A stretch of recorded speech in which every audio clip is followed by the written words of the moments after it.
Du Père, du Fils et du Saint-Esprit. Amen. La paix de Jésus soit dans votre maison, sa paix et sa joie. Alléluia.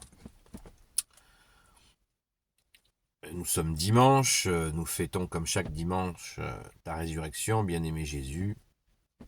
Eucharistie, la communion, terme Eucharistie, grec qui veut dire remerciement. Donc nous allons à l'église pour dire merci à Jésus. Voilà, donc n'hésitons pas à aller à la Sainte Messe. Aujourd'hui, nous lisons le Saint-Évangile selon saint Marc, chapitre 1, versets 21 à 28. C'est la parole qui est lue. C'est l'évangile qui sera proclamé aujourd'hui dans toutes les saintes messes, sur toute la terre. Merci Jésus pour ta parole. Alléluia. Juste pour information, hier j'ai pas pu faire de direct car j'ai eu un souci de connexion. Merci Jésus pour tes merveilles. Alléluia. Que ta parole, ô Jésus, rentre dans mon esprit, que ma bouche proclame ta parole et que mon cœur l'accueille. Jésus enseigne et guérit un démoniaque. Voici qu'il s'arrête à Capharnaüm. Dès ce moment, Jésus commence à enseigner les jours de sabbat. Lorsqu'il vient à la synagogue, les gens étaient frappés de son enseignement, car il les enseignait avec autorité et non comme les maîtres de la loi. Or, il y avait là, dans leur synagogue, un homme habité par un esprit impur. Voici qu'il se met à crier. « Que nous veux-tu, Jésus de Nazareth? Es-tu venu pour nous perdre?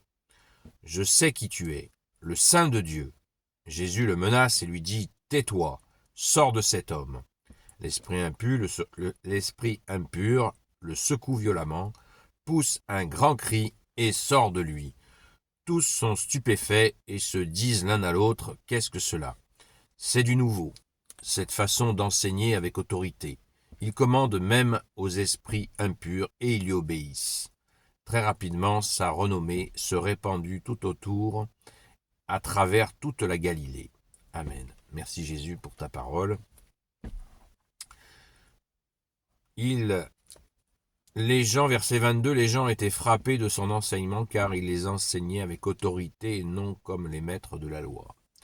Vous savez qu'il y avait les grands prêtres, les grands prêtres, les pharisiens, les maîtres de la loi, donc les autorités juives de l'époque étaient donc, il y avait de nombreuses personnes qui connaissaient parfaitement la loi, la Torah, et Jésus vient enseigner à la synagogue, c'est le début. Là, on est au début de la vie publique de Jésus, il faut bien la prendre dans son contexte pour comprendre pourquoi Jésus va dire à ce démon de se taire. Pourtant, le démon, pour le coup, il dit la vérité. Verset 24. « Je sais qui tu es, le Saint de Dieu. » Et vous savez que quand un démon est en passe d'être chassé, il tombe sous l'autorité, il obéit à la lumière que tu es Jésus, et il dit la vérité. Mais Jésus ne veut pas qu'il révèle trop vite sa divinité, donc il lui dit « Tais-toi, tais-toi » parce que si dès le début de sa vie publique, Jésus était trop annoncé pour la réalité, c'est-à-dire le Fils de Dieu, eh bien, c'eût été une émeute beaucoup trop rapide. Jésus, je ne sais pas s'il a décidé, mais 3 ans de vie publique, c'est 3 ans de vie publique. Est-ce que c'est le Père qui a décidé cela pour son Fils? Est-ce que c'est le Père, le Fils, le Saint-Esprit? Tout cela est un grand mystère et nous n'avons pas besoin de le savoir.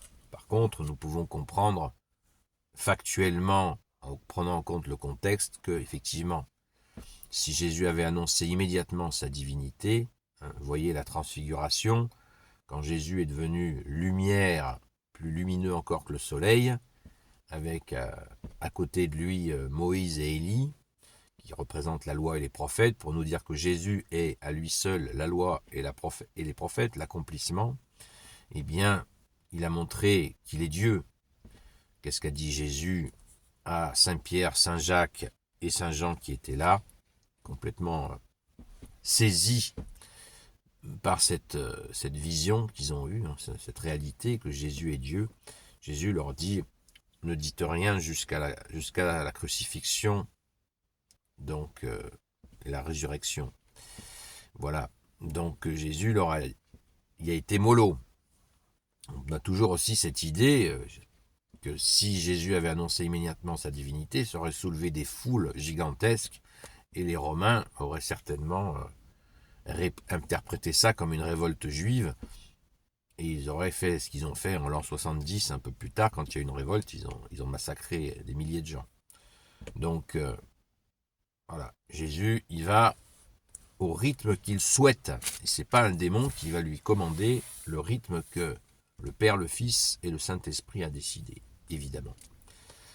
Cet enseignement avec autorité, eh bien, cela nous donne vraiment du baume au cœur, parce que nous avons tous besoin de cet enseignement véridique.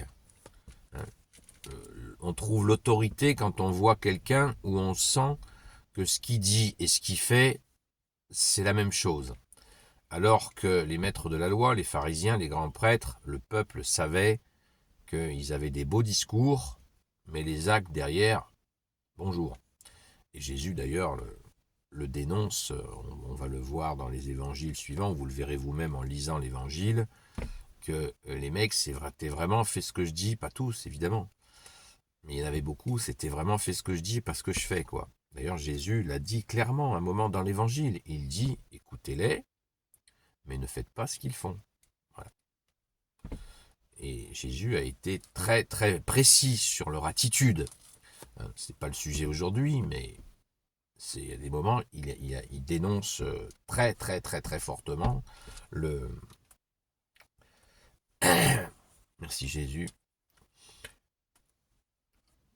Il dénonce très très fortement leur attitude.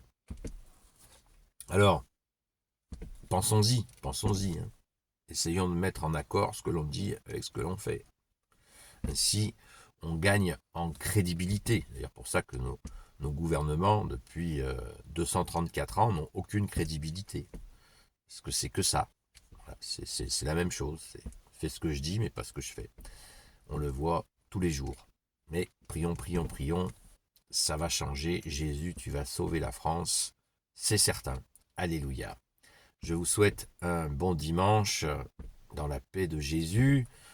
Allez à la Sainte Messe, même si vous ne comprenez pas tout ce qui se passe à la messe, ça viendra, vous inquiétez pas. On va à la messe pour rencontrer Jésus, pour lui dire merci. C'est ce cœur à cœur avec Jésus, ne le manquez pas. Je vous souhaite la paix de Jésus dans votre cœur et pour toujours. Amen. Béni soit le Père, le Fils et le Saint-Esprit. Amen. Ô Jésus, toi qui peux tout et qui portes tout, toi le Sauveur, toi l'Emmanuel, je te confie toutes celles et ceux qui regarderont cette vidéo, ainsi que leurs proches, selon ta seule volonté, ô Jésus. Sainte Marie, Reine des cieux, toi l'Immaculée Conception, toi qui écrases le serpent, toi qui as la lune sous tes pas, toi notre Mère, Notre-Dame. Saint Joseph, toi le juste et le saint, toi le sage, toi la terreur des démons, toi le saint gardien de la Sainte Église catholique et apostolique. Sainte Marie-Madeleine, notre chère sainte patronne, et vous, tous les saints et saintes, amis de toi, Jésus, Saint Michel Archange, qui est comme Dieu, Saint Gabriel Archange, Saint Raphaël Archange, et vous, tous les anges qui servez Jésus, je vous confie toutes celles et ceux qui regarderont cette vidéo, ainsi que leurs proches, selon ta seule volonté, ô Jésus. La paix de Jésus soit dans votre maison. Je vous dis, peut-être dans la journée, je vous ferai un petit coucou en direct, ce qu'on appelle le live, mais j'aime bien parler français en France. Donc, un direct, ou sinon, à la grâce de Jésus, à ce soir, à 20h30 sur TikTok, sur la chaîne Seul Jésus Sauve, pour un live de 1 heure, 2 heures, ça dépend, où nous prions et nous cherchons à bien comprendre ta parole, ô Jésus. Alléluia. Gloire à toi, Jésus, roi de gloire. À très vite.